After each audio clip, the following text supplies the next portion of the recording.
வணக்கம். இது உங்கள் தாத்தா ராமசுப்பு.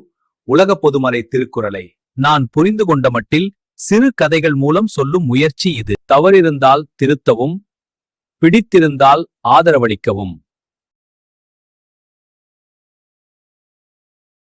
சென்னை மாநகரத்தின் மையப்பகுதியில் ஜீவாவின் புதிய கட்டுமான நிறுவன அலுவலகம் கம்பீரமாக திறக்கப்படுகிறது.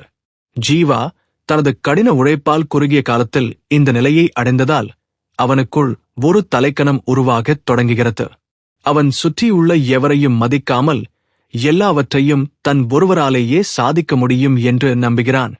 அலுவலகத்தின் உள்ளே ஜீவா தனது பிரமாண்டமான நாற்காலியில் அமர்ந்து கொண்டு மேஜை மீது இருக்கும் ஒரு பெரிய அடுக்குமாடி குடியிருப்பு வரைபடத்தை பெருமையுடன் பார்க்கிறான்.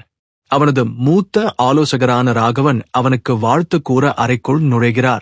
ஆனால் ஜீவா அவரது வாழ்த்தை அலட்சியமாக ஒரு புன்னகையோடு கடந்து விடுகிறான். நகரத்தின் மிகப்பெரிய வணிக வளாகத்தை கட்டும் ஒரு மாபெரும் திட்டத்திற்கான ஏலம் டெண்டர் அறிவிக்கப்படுகிறது. இந்த திட்டத்தை கைப்பற்றினால் நகரின் முன்னணி தொழிலதிபர் ஆகலாம் என்று ஜீவா திட்டமிடுகிறான். தனது நிறுவனத்தின் உண்மையான நிதி நிலைமையையும் மனித வளத்தையும் ஆராயாமல் அவன் அந்த திட்டத்தை நோக்கி பாய்கிறான். திட்டத்திற்கான ஆலோசனை கூட்டம் அலுவலகத்தில் நடைபெறுகிறது.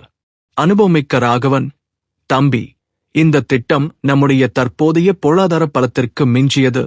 மற்ற நிறுவனங்களுடன் கூட்டு சேர்ந்து இதை செய்யலாம் என்று மென்மையாக கூறுகிறார். ஆனால் ஜீவா அதை கேட்டு பலத்த குரலில் சிரிக்கிறான். ஜீவா ராகவனை பார்த்து, எனக்கு யாரோடும் சேர்ந்து வேலை செய்ய வேண்டிய அவசியமில்லை.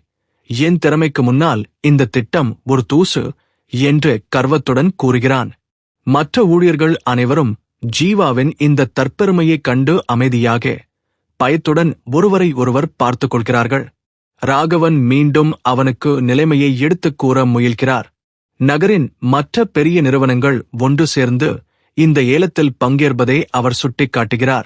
ஆனால் ஜீவா, அவர்களைப் பற்றி எனக்கு கவலை இல்லை, நானே தனியாகச் சாதிப்பேன் என்று கூறி அவரை பேசவிடாமல் தடுக்கிறான். ஏலத்திற்கான இறுதித் தொகையை தீர்மானிக்கும் போது ஜீவா தனது தற்போதைய சொத்து மதிப்பை விட பல மடங்கு அதிகமான தொகையை குறிப்பிடுகிறான். கணக்காளர்கள் அவனிடம் இது ஆபத்தானது என்று எச்சரித்தும் அவன் தன் முடிவை மாற்றிக்கொள்ள மறுக்கிறான்.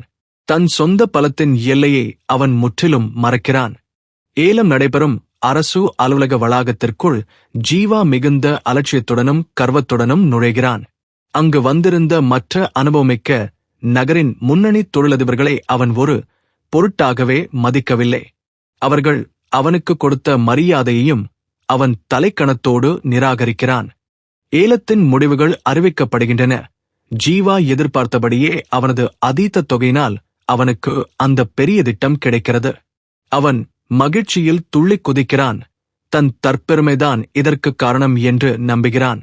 ஆனால் அதன் பின்னால் இருக்கும் ஆபத்தை அவன் உணரவில்லை.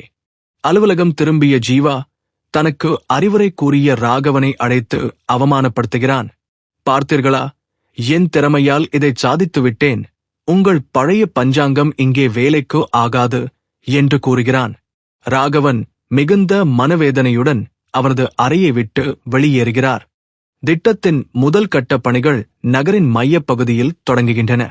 பெரிய இயந்திரங்கள் மற்றும் உபகரணங்களுடன் வேலைகள் ஆரம்பமாகின்றன. ஜீவா அந்த பகுதிக்குச் சென்று தொழிலாளர்களுக்கு முறையான பாதுகாப்பு மற்றும் திட்டமிடல் தராமல் வேலையை மட்டும் விரைந்து முடிக்க உத்தரவிடுகிறான். சில வாரங்களிலேயே நிறுவனத்தின் நிதி பற்றாக்குறை தலை தூக்கத் தொடங்குகிறது. அந்த பிரமாண்ட திட்டத்திற்கு தேவையான சிமெண்ட், இரும்பு போன்ற பொருட்களை வாங்க போதிய பணம் இல்லாத நிலை ஏற்படுகிறது. வங்கிகளும் அவனது முந்தைய கடன்களைக் காட்டி புதிய கடன் தர மறுக்கின்றன. பணப்பற்றாக்குறையால் கட்டுமான பணிகள் திடீரென பாதியிலேயே முடங்கிப் போகின்றன. தொழிலாளர்கள் தங்களுக்கு வழங்க வேண்டிய ஊதியம் கிடைக்காததால் வேலையை நிறுத்திவிட்டு போராட்டத்தில் ஈடுபடுகிறார்கள். ஜீவா என்ன செய்வதென்று தெரியாமல் தன் அலுவலகத்தில் தனியாக அமர்ந்து தவிக்கிறான். ஜீவாவின் தற்பெருமையைக் கண்டும் அவனது மோசமான நடத்தையினாலும் அவனது முக்கிய ஊழியர்கள் பலரும் நிறுவனத்தை விட்டு விலகத் தொடங்குகின்றனர். அவனுக்கு துணையாக நின்று உதவ அலுவலகத்தில் ஒருவரும் இல்லாத நிலை ஏற்படுகிறது. அவனது அகந்தை அவனை தனிமைப்படுத்துகிறது. ஒப்பந்தத்தின்படி குறித்த காலத்தில் வேலையை முடிக்காததால் அரசு நிர்வாகம் ஜீவாவின் நிறுவனத்திற்கு பெரிய தொகையை அபராதமாக விதிக்கிறது. மேலும் அந்த திட்டத்தை அவரிடமிருந்து பறிமுதல் செய்வதற்கான சட்டப்பூர்வ நோட்டீஸையும் அனுப்புகிறது. ஜீவாவுக்கு பேரதிர்ச்சி காத்திருக்கிறது. தன் நிலையை சமாளிக்க ஜீவா நகரின் பிற தொழிலதிபர்களை சந்தித்து உதவி கேட்க துணிகிறான். ஆனால் அவன் முன்பு காட்டிய தலைக்கணத்தையும் பிறரை மதிக்காத குணத்தையும் நினைத்து அவர்கள் அனைவரும் அவனுக்கு உதவ மறுத்து திருப்பி அனுப்புகிறார்கள். பிறருடன் இணங்கி வாழாத தன் விளைவை அவன் உணர்கிறான்.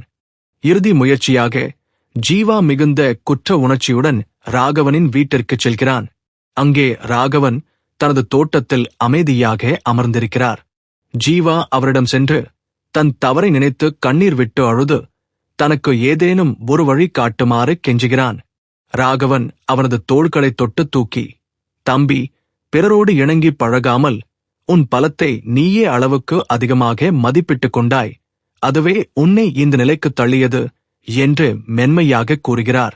ஜீவா தன் வீழ்ச்சிக்கான காரணத்தை இப்போது முழுமையாக புரிந்து கொள்கிறான். ஜீவாவின் அகங்காரத்தினால் அவனது புதிய நிறுவனம் ஏலத்திற்கு வருகிறது. நீதிமன்ற உத்தரவின்படி அவனது சொத்துக்கள் அனைத்தும் பறிமுதல் செய்யப்படுகின்றன. அவன் கட்டியெழுப்பிய கர்வக்கோட்டை அவனது கண் முன்னாலேயே சில மாதங்களுக்குள் முற்றிலும் சரிந்து சாம்பலாகிறது. இப்போது ஜீவா எல்லாவற்றையும் இழந்து சாதாரணமாக வீதியில் நடந்து செல்கிறான். தன் தற்பெருமையும் பிறரை மதிக்காத குணமும் தன் எல்லையை அறியாத அறியாமையும் ஒருவனை எவ்வளவு விரைவாக அழிக்கும் என்ற வள்ளுவரின் உண்மையை அவன் தன் வாழ்க்கையின் மூலம் கற்றுக்கொண்டான். நாளை சந்திப்போம். இன்று விடை பெறுகிறேன். நன்றி.